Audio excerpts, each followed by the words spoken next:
सिद्धास्य सिद्धीश्वरा आचार्य जिनिशासिडोन्नतिकरा पूजा उपाध्यायका श्री सिद्धांत सुपाठका मुनिवरा रत्नत्रयाराधका पंचेते परमेष्टिना प्रतिदिनं कुर्वन्तु ते मंगलम। अनंत अनंत परम सिद्ध भगवान की जय। 1000 श्री आदिनाथ भगवान की जय। अंतिम तीर्थेश भगवान महावीर स्वामी की जय। आचार्य भगवान गुरुवर श्री विशुद्ध सागर जी महाराज की जय। सम्यक समाधान प्रदाता मुनिषि सुप्रभ सागर जी महाराज की जय। मुनिषि प्रणत सागर जी सौम्य सागर जी मुनिराज की जय। जय जन बंधुओं, हम सभी यहाँ उपस्थित हुए हैं देश के लोकप्रिय कार्यक्रम सम्यक समाधान के लिए।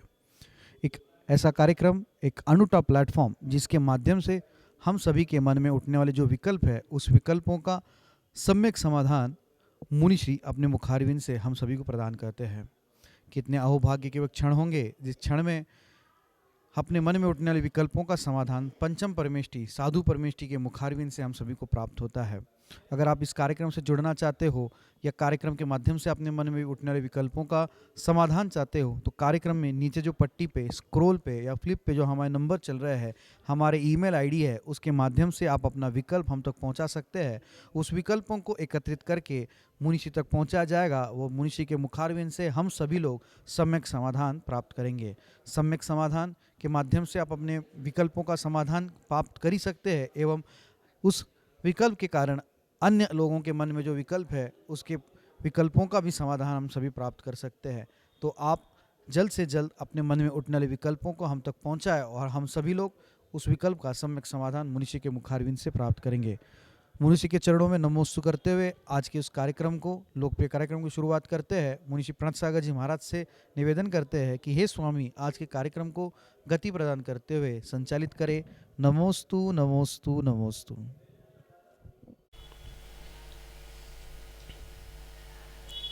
ओम नमः सिद्धेभ्यो।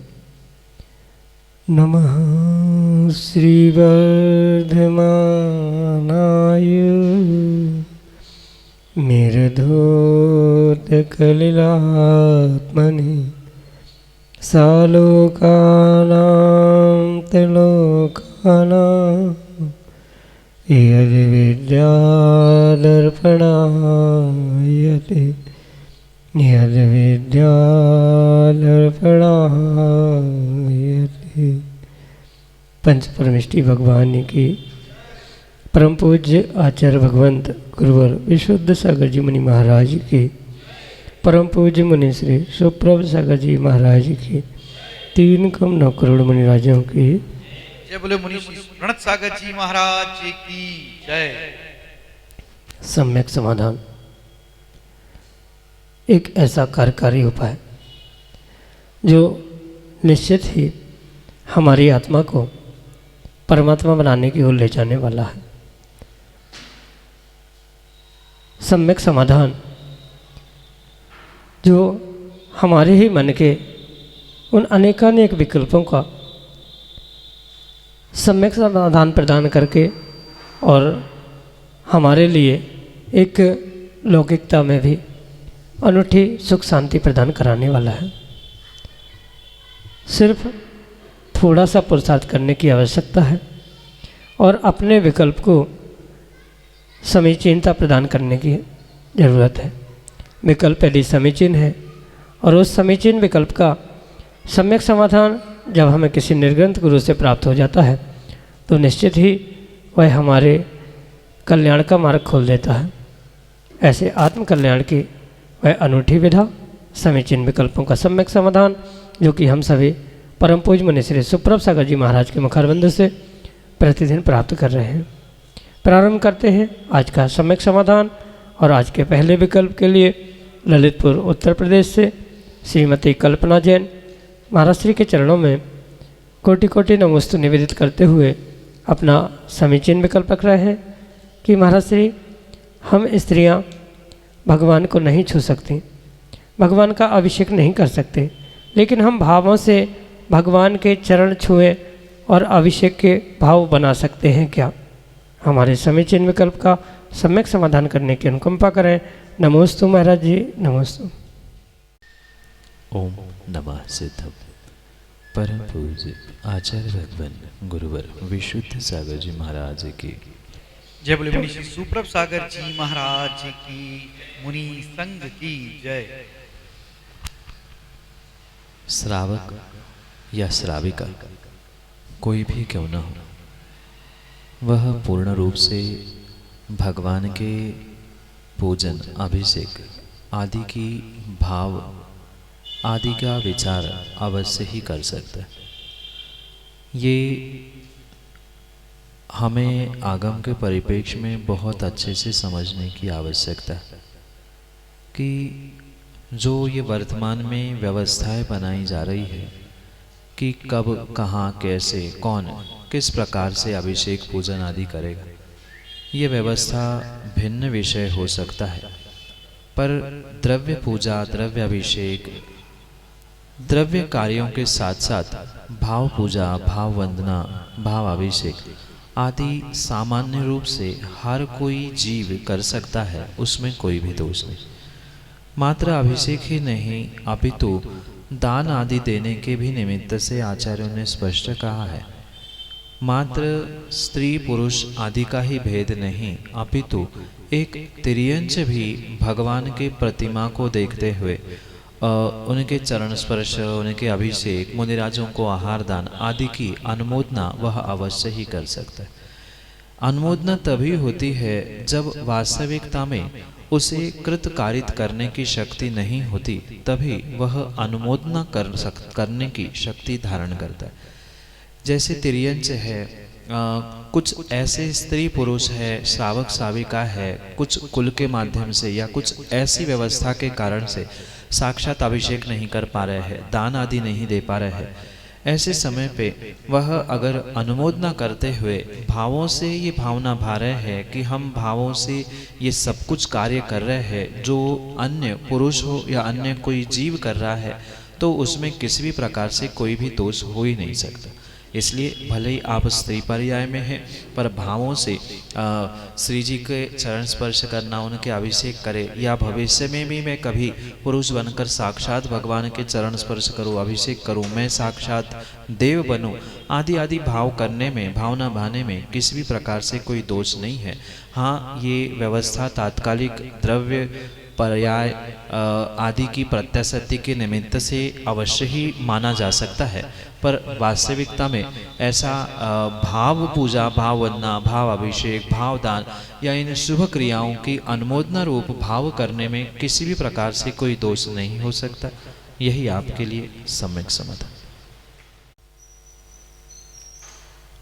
सौम्या जैन, विदिशा मध्य प्रदेश से, महाराज श्री के चरणों में बारंबार नमोस्तु निवेदित करते हुए अपना प्रश्न रख रहे हैं कि महाराज जी, जब हम कोई पाठ पढ़ते हैं तो उस समय आधा पढ़ा हुआ पाठ छोड़कर उसके बाद में उसे पूर्ण करते हैं तो उसमें क्या पाप लगता है? हमारे समीचीन विकल्प का सम्यक समाधान करने की अनुकंपा करें। नमोस्तु महाराज जी, नमोस्तु। वास्तव में जो स्तोत्र, मंत्र आदि जो भी आप पाठ कर रहे हैं, चाहे वह ग्रंथों का हो, स्तोत्र आदि का क्यों ना, वहाँ पर ये अवश्य समझे कि वह जब प्रारंभ किया है तो समय में वह पूर्ण भी करने की आवश्यकता है। मतलब जो कई सारे बार कई स्थानों में देखने में आता है, पाठ प्रारंभ किया, बीच में जैसा ही समय मिला अन्य कार्य किया, पुनः अन्य कार्यों से निवृत्त होते हुए पुनः पाठ पढ़ लिया, तो उससे वास्तव में पूर्ण फल उस पाठ का, स्तोत्र का, ग्रंथ आदि का बिल्कुल भी मिलने वाला नहीं। क्योंकि पाठ जब आपने प्रारंभ किया ही है तो उस पाठ को पूर्ण रूप से समाप्ति तक पूर्ण करने की आवश्यकता है। अन्यथा खंड खंड में यानी टुकड़ों टुकड़ों में किया हुआ वह पाठ, चाहे स्तोत्र का, ग्रंथ का या अन्य किसी का भी क्यों ना हो, वह पूर्ण रूप से फलदायी हो नहीं सकता। इसलिए प्रयास तो यही करना चाहिए कि जो पाठ जैसे भक्तांबर का पाठ हो या अन्य कोई भी पाठ हो, वह प्रारंभ किया है तो उसे पूर्ण रूप से समाप्ति तक पढ़ने की आवश्यकता है, या समय पर उसे समाप्त भी करने की आवश्यकता है, पूर्ण करने की आवश्यकता। क्वचित कदाचित किन्हीं अपरिहार्य कारणों से पाठ पूर्ण नहीं हो रहा है तो उससे आप दोष से वंचित नहीं रहने वाले, दोष तो अवश्य लगेगा, पर अगर वास्तव में कोई अपरिहार्य कारण है और जिसके कारण से पाठ पूर्ण नहीं हुआ है, ऐसे समय में आप प्रायश्चित आदि लेते हुए उसे पुनः निर्दोष करने का प्रयास करें। पर पहला प्रयास तो पूर्ण रूप से जो पाठ प्रारंभ किया है पहले वो पूर्ण करते हुए अन्य कार्यों की ओर बढ़ने का प्रयास करें, अन्यथा जो फल उस पाठ का मिलना चाहिए वैसा पूर्ण रूप से फल नहीं मिलेगा। इसलिए पहला प्रयास वही करें, और नहीं हो पाए तो कचित कदाचित उसके लिए प्रायश्चित भी लेकर उस दोषों से बच सकते हैं। यही आपके लिए सम्यक समाधान। आनंद जैन मेडिसा मध्य प्रदेश से महाराज श्री के चरणों में बारंबार नमोस्तुति निवेदित करते हुए अपना समीचीन प्रश्न रख रहे हैं कि गुरुजी आजकल कई मंदिरों में मूर्तियां विराजमान हो रही हैं, तो हम ये निर्णय कैसे करें कि किस मंदिर में मूर्ति विराजमान करें, और क्या मूर्ति की न्यौछावर राशि भी विशेष महत्व रखती है? हमारे समीचीन विकल्प का सम्यक समाधान करने की अनुकंपा करें। नमोस्तु महाराज जी, नमोस्तु। मंदिरों में भगवान की प्रतिमा को विराजमान करना ये बहुत श्रेष्ठतम कार्य हुआ करता है, और ऐसे कार्य में संलग्न होना प्रत्येक श्रावक का कर्तव्य ही मानना ये भी एक सौभाग्य का ही कार्य है, क्योंकि बिना पुण्य के भगवान की प्रतिमा विराजमान करना, ये भाव करना भी संभव नहीं हो सकता। इसलिए जो अनेकानेक मंदिरों में वर्तमान में भगवान और भगवान की प्रतिमा आदि विराजमान की जाती है, वहाँ पर कहाँ कौन से भगवान या कौन से मंदिर में रखना आदि निर्णय व्यक्तिगत रूप से आपको अपने ही सहूलियत आदि से करने की आवश्यकता है। कहने का तात्पर्य इतना है कि भगवान की प्रतिमा मात्र विराजमान करना, रख देना, उसकी न्यौछावर राशि दे देना, इतने मात्र से पुण्य मिलने वाला नहीं है। कहीं न कहीं उसके निमित्त से आपको उन प्रतिमाओं के प्रतिदिन पूजा, अभिषेक, पाठ आदि आदि दर्शन आदि करना बहुत आवश्यक कहा गया। इसलिए कौन से मंदिर में प्रतिमा विराजमान करना, इसका निर्णय आप अपने विवेक से करें। वह अपने नगर से या आपके घर से बिल्कुल पास हो, जिसका आप प्रतिदिन दर्शन, पूजन, अभिषेक आदि आदि कर सकते हैं।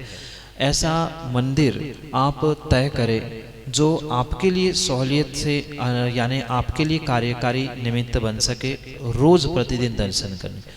माना के लिए कोई विशेष क्षेत्र है, उस क्षेत्र पर भी विराजमान कर रहे हैं तो उसमें भी कोई दोष नहीं है, पर वहाँ भी ध्यान रखें कि समय समय पर आप वहाँ पहुँच सके, दर्शन कर सके, वहाँ मंदिर की व्यवस्था भी सुचारू रूप से चलती रहे, पूजा पाठ आदि की। इन सभी बातों का ध्यान रखते हुए ही आप व्यक्तिगत रूप से निर्णय करें कि कौन से मंदिर में पहुँचकर आपको कौन सी प्रतिमा भगवान आदि विराजमान करने हैं। ये व्यक्तिगत आप अपने स्वयं के विवेक से ही निर्णय कर सकते हैं, क्योंकि ऐसा तटस्थ होकर कहा नहीं जा सकता कि इस मंदिर में करनी चाहिए, अमुक मंदिर में नहीं करनी चाहिए, इस क्षेत्र में करे, वहाँ नहीं करे। ये तो व्यक्तिगत आपका विवेक है जो आपके लिए पास में हो, सहूलियत वाला हो। जहाँ अक्सर आप पूजा पाठ करने जाते हैं वहाँ रखने से विशेष आपको रोज अर्चना करने का फल मिलेगा, या कुछ विशेष क्षेत्र आदि में भी रखने हैं तो वहाँ भी आप महीनों में, वर्षों में पहुँचते हुए उसकी अर्चना करने का भी ध्यान रखते हुए उसका चयन किया जाए कि प्रतिमा कहाँ विराजमान की जाए। जरूरी नहीं है उस प्रतिमा के निमित्त से आप कितनी न्यौछावर राशि दे रहे हो, क्योंकि न्यौछावर राशि जो अन्य भी जो ज्योतिष आदि की राशि उतनी महत्वपूर्ण नहीं है जितने कि आपके भाव महत्वपूर्ण है। न्यौछावर राशि करोड़ों की क्यों ना हो, पर भाव अगर अच्छे नहीं हैं, दिखावे के भाव है, प्रशंसा, नाम, प्रदर्शन के भाव है, तो वह करोड़ों की राशि न्योछावर राशि काम की नहीं है। और वही अगर बहुत अच्छे भावों से, श्रद्धा से कुछ हजारों की भी प्रतिमा अपने नगर में या मंदिर में विराजमान की है, तो वह करोड़ों लाखों अरबों से भी श्रेष्ठतम हो सकती है। इसलिए ध्यान रखें, न्योछावर राशि का बंधन नहीं है, पर श्रेष्ठतम भावों की आवश्यकता वहाँ पर होती है। वह अपने भाव कहाँ लगते हैं, किस प्रकार आपके लिए मंदिर, वेदी आदि सहूलियतकारी हो सकती है, इन बातों से आप विवेक से निर्णय करें कि आपको कहाँ, कैसा, कौन सा कार्य करते हुए कौन से मंदिर में भगवान और कितनी न्योछावर राशि से भगवान को विराजमान करना है, यह अपने विवेक से तय करें। यही आपके लिए सम्यक समझ। अनुभव जैन, टीकमगढ़, मध्य प्रदेश से अगले समीचीन विकल्प के लिए हमारे सामने। महाराज जी नमोस्तु महाराज जी। महाराज जी, हमारा प्रश्न ये है कि जो शिखर, मंदिर के शिखर की परछाई घरों की छत पे आती है, घर पे आती है, तो वो उसका क्या प्रभाव पड़ता है, और अगर कोई प्रभाव पड़ता है तो उसका क्या हल है? मंदिर के शिखर की परछाई, उससे मिलने वाला फल, ये हमें कहीं न कहीं निमित्त ज्ञान और आगम प्रमाणों से समझने की आवश्यकता है। उसके लिए सबसे पहले ये तय करने की आवश्यकता है, ये समझने की आवश्यकता है कि मंदिर की परछाई कितने समय पे पड़ती है। मतलब सूर्योदय पे पड़ती है, सूर्यास्त के समय पे पड़ती है, कितने अंशों में पड़ती है, कितने हिस्से तक पड़ती है, उसकी लगभग लंबाई या उसका समय कितने काल का है, आदि सब कुछ तय करने के बाद ही निमित्त शास्त्रों से उसका वास्तविक फल बताया जाता है। पर सामान्य रूप से अगर समझे तो सामान्य रूप से आचार्यों ने स्पष्ट कहा है कि किसी भी प्रकार से अगर वह मंदिर की परछाई घरों आदि में, छत आदि में पड़ती है, तो वह उत्कृष्ट घर, उत्कृष्ट निवास स्थान नहीं हो सकता। उत्कृष्ट निवास स्थान तो वीतरागी प्रभु से कई दूरी पर जो मंदिर, जहाँ शिखर की, मंदिर की किसी भी भाग की परछाई नहीं पड़ती है, वही सर्वश्रेष्ठ घर, मकान कहा जा सकता है। अगर फिर भी उसमें जब आचार्य भगवंत विस्तार से कथन करते हैं, तब स्पष्ट रूप से कहते हैं कि क्वचित कदाचित उसमें भी कुछ हल भी किया जा सकता है, पर वह तभी किया जा सकता है जब वह परछाई कब पड़ रही है, यानी सूर्योदय की कि सूर्यास्त की परछाई है कि मध्याह्न की परछाई है, घर के कौन से हिस्से में पड़ रही है, उस पर भी उसका फल तय होता है। माना कि मध्य में पड़ रही है तो उसका फल अलग कहा है, प्रारंभ में पड़ रही है, जहाँ बेडरूम आदि में पड़ रही है, भोजनशाला आदि में, तो उस पर अपना अपना जैसा जैसा उस परछाई का कार्य देखने में आता है, बिल्कुल वैसा ही वैसा उसका फल भी वहाँ पर समझने की आवश्यकता है। इसलिए पहले ये स्पष्ट समझे, अनुभव करे कि कौन से दिनों में कब, कहाँ, कैसी परछाई पड़ती है, कितनी लंबी पड़ती है, कितने समय तक पड़ती है, फिर उसको आगम के परिप्रेक्ष्य में आप उसका फल समझने का प्रयास करें। और जब ये समझ में आएगा कि कब, कहाँ, कैसी पड़ती है, फिर उसी अनुसार उसका हल भी हो सकता है।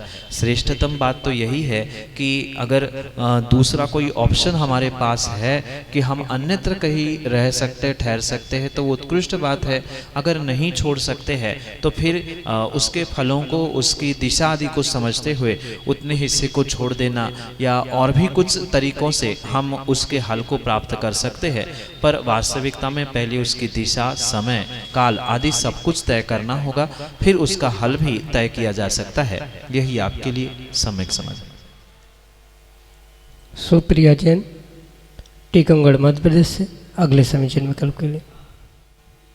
महाराज जी, एक सौधर्मेंद्र के काल में 40 नील सची एक बार में मोक्ष जाती हैं, बाकी की सची कब और कैसे जाती, या दूसरे काल में फिर उन्हें और क्या, मतलब कैसे जाती, कहाँ जाती? नमोस्तु महाराज जी, नमोस्तु महाराज।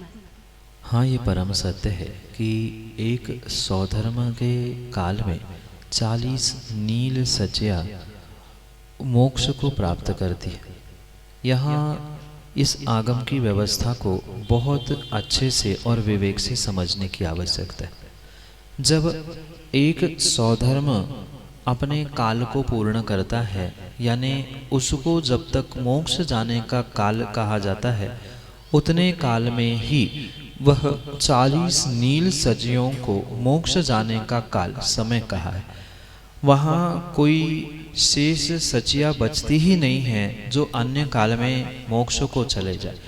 ये तो सीधा सा गणित है। जितने काल में 40 नील सचिया मोक्ष जाती है, उतने काल में एक स्वधर्म मोक्ष जाता है, या एक स्वधर्म मोक्ष जाने का जितना काल है, उतने काल में 40 नील सचिया का मोक्ष जाना तय है। ऐसा ही सीधा सीधा गणित है। उसमें कोई बचने का, शेष रहने का सवाल ही नहीं उठता, जो कि अगले काल में पुनः मोक्ष जाए या पुनः सची बने, ऐसा विकल्प ही नहीं है। वो संख्या ही तय है कि इसका जितना प्रमाण काल का है, उतने काल में उतने ही जाएंगी, ना उससे कम बचेगी ना उससे ज़्यादा होगी। ये दोनों का बराबर गणित ही वहाँ पर समझने की आवश्यकता है।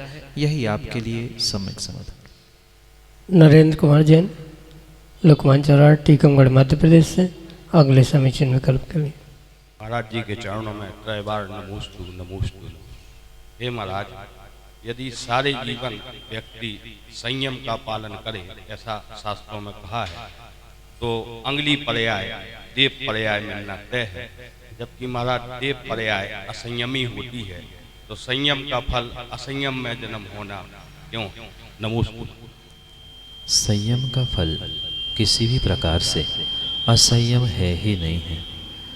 यहाँ पर विशेष ये बात समझनी होगी कि संयम प्राप्त करते समय या संयम का, चारित्र का प्रतिपालन करते समय जो कथनचित कुछ अंशों में जो राग उत्पन्न हो रहा है, चाहे जीवों की दया के प्रति हो, चाहे उन अनुव्रत, महाव्रत या देवशास्त्र गुरु आदि किसी के प्रति जो कहीं न कहीं राग उत्पन्न हो रहा है, वह राग ही आने वाले समय में देव आदि पर्याय को देने के लिए निमित्त बन सकता है। क्योंकि संयम, चारित्र, व्रत, समिति आदि आदि पूर्ण रूप से कर्मों के संवर और निर्जरा के लिए ही साधन बनते हैं। पर ये सब कुछ करते समय कुछ अंशों में जब राग प्रकट होता है, जैसे कि 24 घंटा कोई तपस्या नहीं कर पाता, श्रावक विशेष करके, और ऐसे समय में जो श्रावक उस तपस्या के प्रति या देवशास्त्र गुरु के प्रति या अन्य भी उस शुभ क्रियाओं के प्रति जो शुभ राग अनुराग करता है, उसका ही साक्षात प्रतिफल उसे देव पर्याय में ही प्राप्त होता है। क्योंकि अशुभ का फल तिर्यंच और नरक पर्याय में मिलता है, शुभ का, पुण्य का फल उसे देव पर्याय में मिलता है। संयम धारण करने से, नियम धारण करने से, व्रत आदि पालन करने से किसी भी प्रकार से असंयम रूप देव पर्याय का फल प्राप्त नहीं होता। अपितु वहाँ ये अवश्य समझे कि जो वहाँ पर उन क्रियाओं को करते समय जितने अंशों में राग था, उतने ही अंशों में वहाँ पर पूर्ण रूप से वह देव पर्याय आदि को देने के लिए, आश्रयबंध करने के लिए निमित्त बनता है। अन्य समय में जितने अंशों में संयम, जितने अंशों में सम्यक दर्शन, जितने अंशों में सम्यक ज्ञान, सम्यक चारित्र है, उतने अंशों में कभी भी आश्रयबंध होता ही नहीं है। मात्र जो ईषद राग यानी किंचित राग उन क्रियाओं के निमित्त से अन्य कहीं शुभ राग परिणत हो रहा है, उनके ही निमित्त से कहीं न कहीं देव पर्याय मिलती है। संयम का फल तो कर्मों का संवर, कर्मों की निर्जरा और परंपरा से मोक्ष का ही साधन होता है। इसलिए ये भ्रांति जीव को निकालने की आवश्यकता है कि आज तो हम संयमी हो रहे हैं, व्रत नियम ले रहे हैं, और देव पर्याय में जाकर असंयमी होने से क्या मतलब, उससे अच्छा है कि हम यही बने रहे। पर ये श्रेष्ठ बात तो है ही, मनुष्य बनना, संयम धारण करना उत्कृष्ट बात है ही, पर ये ध्यान रखें कि उसमें शुभ राग से आप वहां पहुंच रहे।